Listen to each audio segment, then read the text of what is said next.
কিতাপৰ বৰ্ষ উপলক্ষে এইবাৰ ডক্টৰ ভূপেন হাজৰিকাৰ নামত ৰাজ্য চৰকাৰে প্ৰকাশ কৰা পুথি এখন 1 জানুৱাৰী তাৰিখে পুৱা কৰি অসমৰ 12 লাখ পৰিয়ালত আমি বিতৰণৰ বাবে সিদ্ধান্ত লৈছো।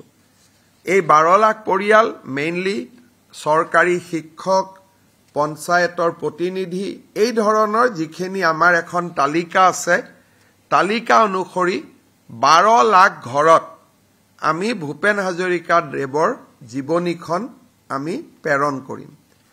কিতাপৰ বৰ্ষ উপলক্ষে যোৱা প্ৰেছ কনফাৰেন্সত আমি কৈছিলো যে 38 লাখ অৰুণোদয় হিতাধিকাৰীৰ পৰিয়াললৈও আমি সৰু কিতাপৰ পুস্তিকা এখন প্ৰেৰণ কৰিছো। অৰ্থাৎ ৰাজ্য চৰকাৰে বাজেটত ঘোষণা কৰা ধৰণে আমি বিস্তৃতভাৱে এইবাৰ কিতাপৰ বৰ্ষ পালন কৰিম। স্বাভাৱিকভাৱে অসমৰ ৰাইজেও যদি বিয়া, সভা, বাৰ্থডে আদিত কিতাপ উপহাৰ দিয়া আৰম্ভ কৰে, তেতিয়াহ'লে ৰাজ্য চৰকাৰৰ প্ৰচেষ্টা আৰু অধিক সফল হ'ব।